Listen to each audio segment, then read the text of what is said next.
invités tous les deux va te dire « Donne-lui ta place ». Alors, plein de honte, tu devras t'asseoir à la dernière place.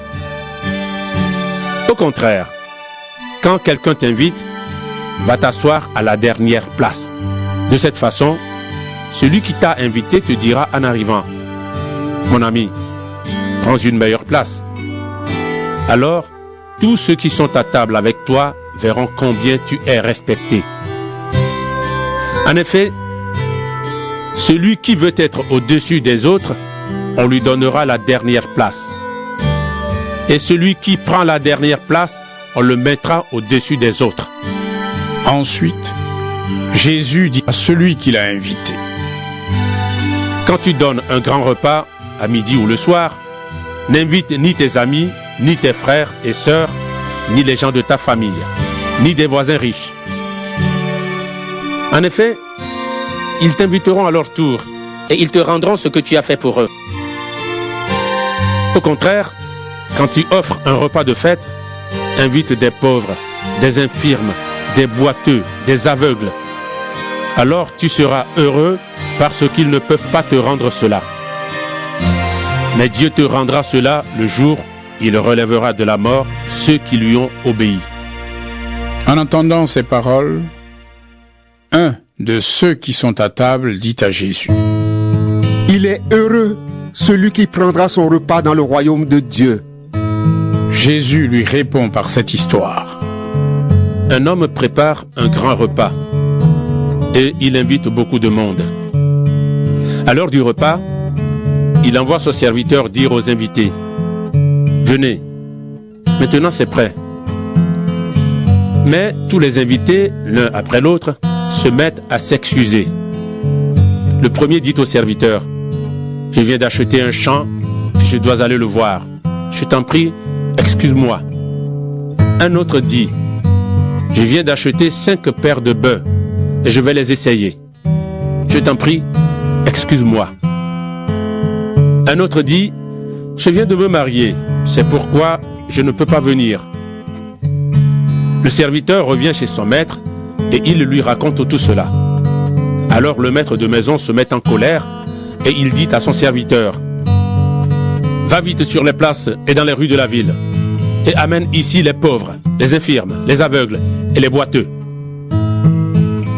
Après un moment, le serviteur vient dire: Maître, on a fait ce que tu as commandé et il y a encore de la place. Le maître dit au serviteur: Va sur les chemins et près des champs. Ceux que tu rencontreras, oblige-les à entrer chez moi. Ainsi, ma maison sera pleine. En effet, je te dis une chose. Parmi ces premiers invités, personne ne mangera de mon repas. Plus tard, Jésus est en route et des foules nombreuses l'accompagnent. Il se tourne vers elles et il dit: Celui qui vient à moi doit m'aimer plus que son père, sa mère, sa femme, ses enfants, ses frères, ses sœurs et même plus que sa vie. Sinon, cette personne ne peut pas être mon disciple. Celui qui ne porte pas sa croix et qui ne me suit pas, celui-là ne peut pas être mon disciple. En effet, quand l'un de vous veut construire une grande maison, il commence par s'asseoir et il calcule. Combien est-ce que cela va coûter? Est-ce que j'ai assez d'argent pour aller jusqu'au bout? Mais s'il pose les fondations sans pouvoir finir la maison, tous ceux qui verront cela se mettront à se moquer de lui. Ils diront: Cet homme a commencé à construire, mais il n'a pas pu finir. Et quand un roi part en guerre contre un autre roi, il commence par s'asseoir et il se demande: J'ai 10 000 soldats. Est-ce que je peux aller combattre mon ennemi qui vient m'attaquer avec 20 000 soldats? S'il ne peut pas, il envoie des messagers à l'autre roi pendant qu'il est encore loin et il demande à faire la paix. Jésus ajoute: Ainsi, parmi vous, si quelqu'un ne laisse pas tout ce qu'il possède, cette personne ne peut pas être mon disciple. Oui, le sel est une bonne chose, mais quand le sel perd son goût, comment lui rendre son bon goût? on ne peut plus l'utiliser pour la terre ni pour l'engrais. On le jette dehors. Celui qui a des oreilles pour écouter, qu'il écoute. Luc chapitre 15. Les employés des impôts et les pécheurs s'approchent tous de Jésus pour l'écouter. Les pharisiens et les maîtres de la loi ne sont pas contents du tout. Et ils disent: cet homme accueille les pécheurs et il mange avec eux. Alors Jésus leur raconte cette histoire. Parmi vous, un homme a 100 moutons et il en perd un.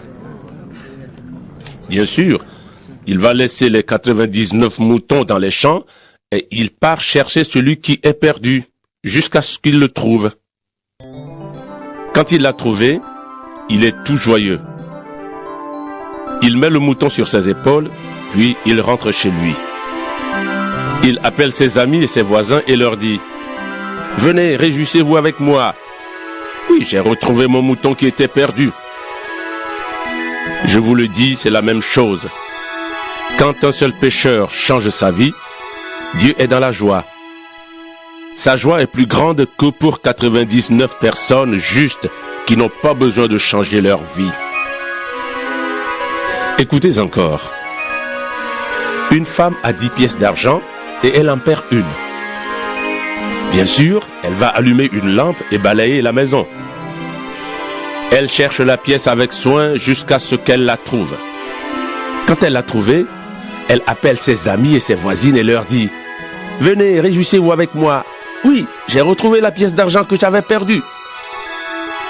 Je vous le dis, c'est la même chose. Quand un seul pécheur change sa vie, il y a de la joie parmi les anges de Dieu. Jésus dit encore: un homme a 2 fils. Le plus jeune dit à son père: Père, donne-moi ma part d'héritage. Alors, le père partage ses richesses entre ses 2 fils. Quelques jours après, le plus jeune fils vend tout ce qu'il a reçu et il part avec l'argent dans un pays éloigné. Là, il se conduit très mal et il dépense tout son argent.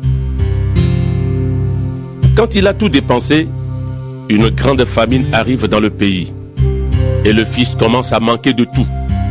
Il va travailler pour un habitant de ce pays. Cet homme l'envoie dans les champs garder les cochons. Le fils a envie de manger la nourriture des cochons, mais personne ne lui en donne. Alors il se met à réfléchir. Il se dit: chez mon père, tous les ouvriers ont assez à manger, et même ils en ont trop. Et moi ici, je meurs de faim.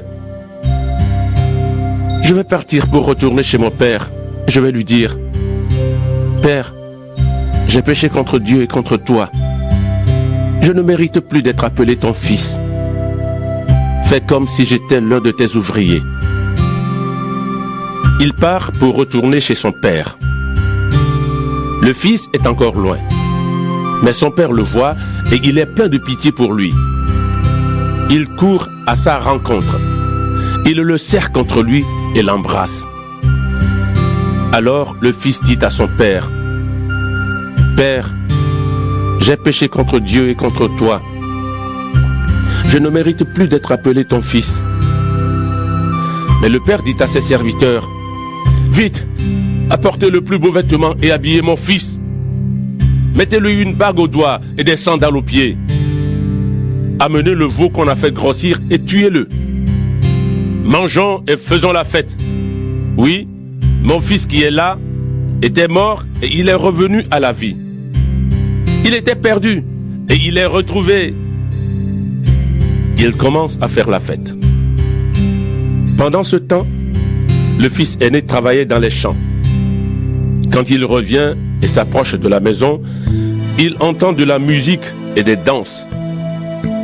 Il appelle un des serviteurs et il lui demande ce qui se passe. Le serviteur lui répond: C'est ton frère qui est arrivé. Et ton père a fait tuer le gros veau parce qu'il a retrouvé son fils en bonne santé. Alors le fils aîné se met en colère et il ne veut pas entrer dans la maison. Le père sort pour lui demander d'entrer, Mais le fils aîné répond à son père, « Écoute, depuis de nombreuses années, je travaille pour toi. Je n'ai jamais refusé d'obéir à tes ordres. Pourtant, tu ne m'as jamais donné une petite chèvre pour faire la fête avec mes amis. Ton fils qui est là a mangé tout ton argent avec des filles. Mais quand il arrive, tu fais tuer le gros veau pour lui. » Le père lui répond, « Mon enfant, toi, tu es toujours avec moi, et tout ce qui est à moi est à toi. » Mais il fallait faire la fête et nous réjouir. En effet, ton frère qui est là était mort, et il est revenu à la vie. Il était perdu, et il est retrouvé. Luc, chapitre 16. Jésus raconte cette histoire à ses disciples. Un homme riche a un serviteur, responsable de sa maison.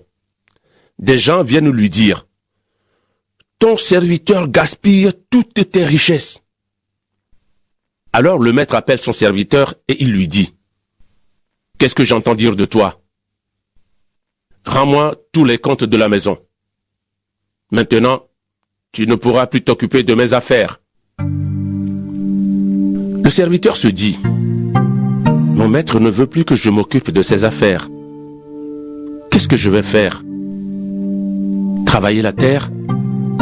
Je n'en ai pas la force. Devenir mendiant? J'en ai honte. Je sais ce que je vais faire. Alors, quand mon maître va me retirer mon travail, des gens me recevront chez eux. Et il appelle un par un tous ceux qui doivent quelque chose à son maître.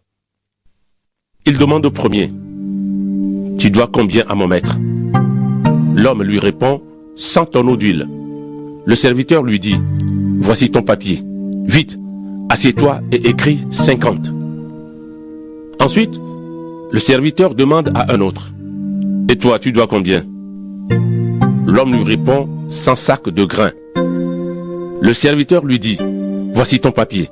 Écris 80. » Alors, le maître dit du bien de ce serviteur malhonnête parce qu'il a été habile. Les gens de ce monde sont plus habiles entre eux que ceux qui appartiennent à la lumière. Jésus ajoute, « Et moi je vous dis, faites-vous des amis avec l'argent trompeur. Ainsi, quand l'argent n'existera plus, Dieu vous recevra dans sa maison pour toujours.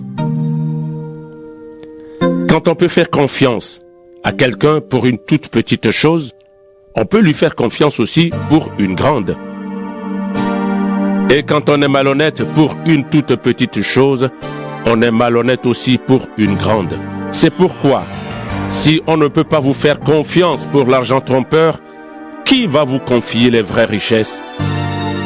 Et si on ne peut pas vous faire confiance pour les richesses qui ne sont pas à vous, qui va vous confier ce qui est à vous? Aucun serviteur ne peut servir deux maîtres. En effet, ou bien il détestera l'un et il aimera l'autre, ou bien il sera fidèle à l'un et il méprisera l'autre. Vous ne pouvez pas servir à la fois Dieu et l'argent. Les pharisiens qui aiment l'argent entendent tout cela et ils se moquent de Jésus. Jésus leur dit, « Vous faites croire aux gens que vous êtes justes. Mais Dieu connaît vos cœurs. Oui, ce qui paraît important pour les hommes, c'est une chose horrible pour Dieu. Jusqu'à Jean-Baptiste, c'était le temps de la loi de Moïse et des prophètes. Mais depuis Jean-Baptiste, on annonce la bonne nouvelle du royaume de Dieu et tous font des efforts pour entrer dans le royaume. Pourtant, le ciel et la terre disparaîtront plus facilement qu'une seule petite lettre du texte de la loi. Quand un homme renvoie sa femme et se marie avec une autre, il fait un adultère. Et quand un homme se marie avec une femme renvoyée, il fait un adultère. Ensuite, Jésus raconte cette histoire. Il y a un homme riche qui s'habille